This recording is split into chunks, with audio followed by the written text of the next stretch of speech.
বর্ষা মৌসুম শেষ হলেই ডেঙ্গু সংক্রমণ ভয়ঙ্কর রূপ নিতে পারে বলে আগাম সতর্ক করেছিলেন কীট তত্ত্ববিদরা। তারা বলছেন, ডেঙ্গুর হটস্পট চিহ্নিত করে এখনই মশা নিধন না করলে এটি রাজধানীতে ব্যাপক আকারে ছড়িয়ে পড়বে।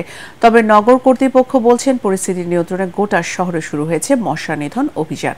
রিপোর্ট করছেন রাসনা দাস। এবছর অগস্টের শেষ দিকে হাসপাতালে চাপ বাড়তে থাকে ডেঙ্গু রোগীদের।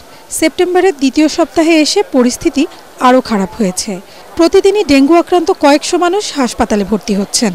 এবছর মৃতের সংখ্যা ইতিমধ্যে শতক ছাড়িয়েছে।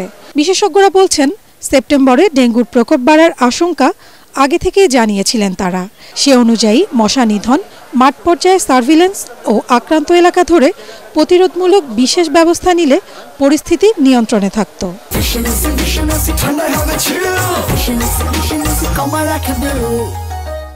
সেপ্টেম্বরে এসে প্রায় প্রতিদিনই প্রায় 500 মানুষ হাসপাতালে ভর্তি হয়ে চিকিৎসা নিচ্ছে।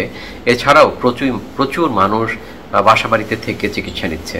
এই ডেঙ্গু পরিস্থিতিকে এখনই যদি আমরা নিয়ন্ত্রণ করতে না পারি, তাহলে আগামী দিনগুলোতে পরিস্থিতি আরও ভয়াবহ হবে বলে আমাদের গবেষণা মডেল বলছে। সিটি কর্পোরেশনের সঙ্গে সঙ্গে স্বাস্থ্য মন্ত্রণালয়, স্থানীয় সরকার মন্ত্রণালয়ের সমন্বিত উদ্যোগ, সঙ্গে গবেষকদেরকে নিয়ে কি করা যায় সেই বিষয়টি আলোচনার মাধ্যমে আমাদেরকে এই ডেঙ্গু পরিস্থিতি মোকাবেলা করা উচিত বলে আমি মনে করি।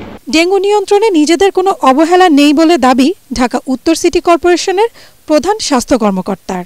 দেশের পরিবর্তিত পরিস্থিতিতে অধিকাংশ জনপ্রতিনিধি কাজে সক্রিয় না থাকার পরেও ডেঙ্গুর লার্ভা নিধন অভিযান ও সচেতনতামূলক প্রচারণা চালিয়ে যাচ্ছেন তারা। আমাদের রুটিন যে প্রিভেনশন যে মেজার্সগুলো আছে, সেই মেজার্সগুলো সবই চলছে। Community participation, awareness, mobilisation.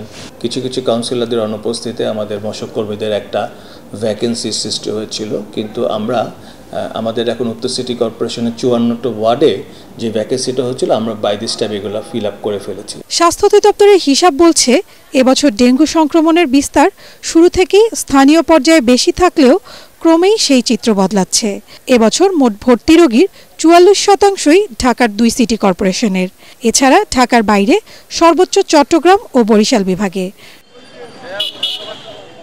Rasna Das, ATN Bangla, Dhaka.